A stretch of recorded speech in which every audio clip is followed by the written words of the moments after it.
Au nom du Père et du Fils et du Saint-Esprit. Amen.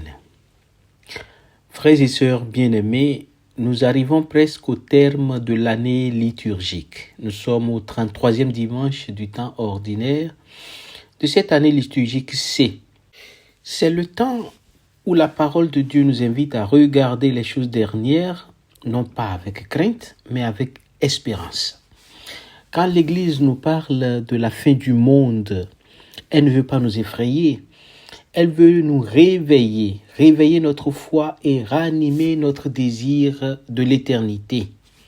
Les textes liturgiques de ce dimanche nous parlent d'un monde qui passe, mais aussi d'une promesse qui demeure.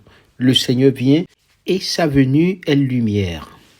Dans la première lecture de ce dimanche, chers frères et sœurs, le prophète Malachie annonce un grand jour, un jour de jugement et de vérité. Pour les uns, il sera comme une fournaise. Pour les autres, il sera comme le lever de soleil. Pour vous, dit-il, qui craignez mon nom, le soleil de justice se lèvera et la guérison sera dans ses rayons. Ce soleil de justice, chers frères et sœurs, c'est le Christ ressuscité. Il éclaire les ténèbres de notre histoire. Il réchauffe les cœurs refroidis. Il guérit les blessures cachées. Mais pour accueillir sa lumière, encore faut-il désirer la vérité. Les orgueilleux craignent la lumière car elle dévoile. Les hommes, eux, l'attendent car elle console. Aujourd'hui encore, chers frères et sœurs, tant de personnes vivent dans des ténèbres intérieures. Peur du lendemain, découragement, perte de sens, etc. Et pourtant, le Seigneur vient chaque jour comme le soleil discret, qui ne s'impose pas mais qui attend que l'on ouvre les volets de l'âme. Il se lève dans la prière du matin, dans la parole méditée, dans le sourire d'un frère, dans la patience d'un soignant, dans la foi d'une mère. Ce soleil de justice qui apporte la guérison dans ses rayons ne se couche jamais. Il annonce déjà le jour sans fin du royaume où nous serons dans la clarté de Dieu. Chers frères et sœurs, exposons-nous aux rayons de ce soleil. À la fin de cette année liturgique, l'Église nous rappelle que la vraie lumière n'est pas de ce monde. Tout ce qui brille ici-bas passera. Les richesses, les titres, les succès. Mais la lumière du Christ demeure. Elle seule peut illuminer la mort et transformer la fin en commencement. Dans la deuxième lecture de ce dimanche, chers frères et sœurs, Saint Paul, dans la deuxième lettre aux Thessaloniciens, parle d'un danger spirituel réel, celui de l'attente passive. Certains chrétiens, persuadés que le retour du Christ était imminent, s'étaient arrêtés de travailler et vivaient au crochet des autres. Paul, avec sa franchise habituelle, leur rappelle une vérité simple. Si quelqu'un ne travaille pas, qu'il ne mange pas non plus. Mais le message est plus profond qu'une simple règle sociale, chers frères et sœurs. À part le travail qui procure la nourriture au corps, l'apôtre parle aussi du travail intérieur de la foi, de cette persévérance quotidienne qui bâtit le royaume dans le concret. Travailler, c'est participer à l'œuvre créatrice de Dieu. Vous allez constater que la Bible commence avec un jardin et finit avec une cité. Chers frères et sœurs, entre la protologie, c'est-à-dire entre le début et la fin, il y a l'histoire. Et l'histoire, c'est le temps où on travaille pour bâtir. Pour passer d'un jardin à une cité, il faut beaucoup de travail, il faut beaucoup d'engagement. Travailler donc, comme je disais, c'est participer à l'œuvre créatrice de Dieu. C'est transformer le monde par la fidélité aux petites choses, par la responsabilité vécue comme service, par l'amour mis dans nos gestes ordinaires. Il y a dans la vie spirituelle des moments d'élan et des moments d'usure, on pourrait dire. La foi n'est pas seulement un sentiment, elle est aussi un engagement patient. Le travail du chrétien, chers frères et sœurs, c'est tenir debout chaque jour dans la fidélité et sans jamais se décourager quand même les résultats ne sont pas visibles. Dans nos communautés, nos paroisses, nos milieux de vie, Tant de personnes sont souvent dans le silence, mais ils continuent de servir, de prier, de donner du temps. Ces personnes sont des artisans cachés du royaume.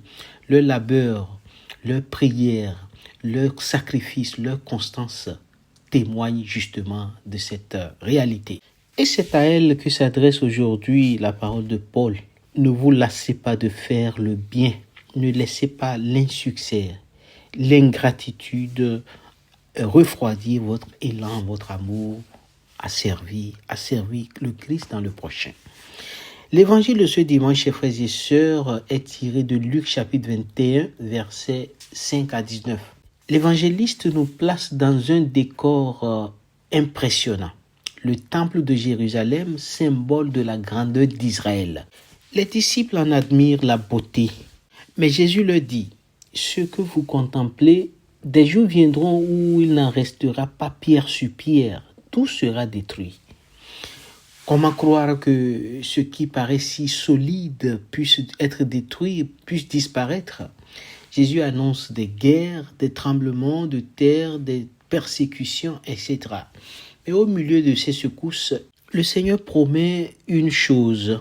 Pas un cheveu de votre tête ne sera perdu. C'est par votre persévérance que vous garderez votre vie. Voilà le cœur de l'évangile d'aujourd'hui, la persévérance. Le mot grec utilisé pour exprimer l'idée de persévérance est hypomoné, qui signifie tenir bon sous la charge. Ce n'est pas une simple patience résignée, mais une fidélité active, une force intérieure qui vient de Dieu. Persévérer, chers frères et sœurs, c'est continuer à croire quand la prière semble stérile. C'est aimer encore quand l'amour n'est pas rendu. C'est se relever chaque fois quand on chute et dire « Seigneur, je suis encore là. Seigneur, malgré mes faiblesses, malgré ma chute, je marche. Je continue à marcher avec toi et par ta grâce. » Notre monde connaît des secousses, nous le savons. Il y a les guerres, les crises, les pertes de repères, etc. Mais le Seigneur nous rappelle, la foi persévérante traverse tout cela comme une flamme que rien ne peut éteindre. Elle ne supprime pas la souffrance, certes, mais elle lui donne un sens. Celui qui persévère dans les difficultés apprend à voir dans chaque épreuve une occasion d'aimer davantage, de se purifier, de se mettre entre les mains de Dieu. Chers frères et sœurs dans le Christ, à la veille de la fin de l'année liturgique, la parole de Dieu nous appelle à espérer, à travailler et à persévérer. Espérer, car le soleil de justice se lèvera et dissipera toute nuit. Travailler, car la fidélité quotidienne est notre réponse à l'amour de Dieu. Et enfin, persévérer, car c'est dans la constance que se garde la vie éternelle.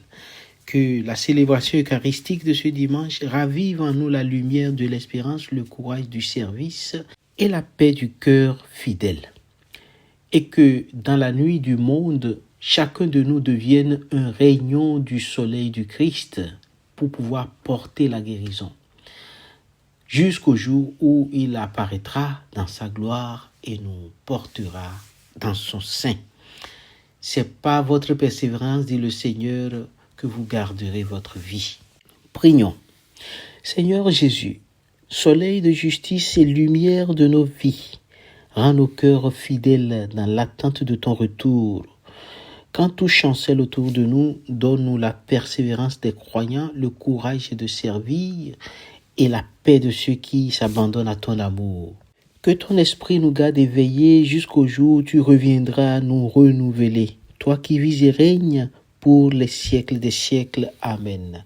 Chers frères et sœurs, je vous souhaite un agréable dimanche dans l'espoir de nous revoir pour célébrer ensemble Christ, roi de l'univers, le dimanche prochain. Au nom du Père et du Fils et du Saint-Esprit.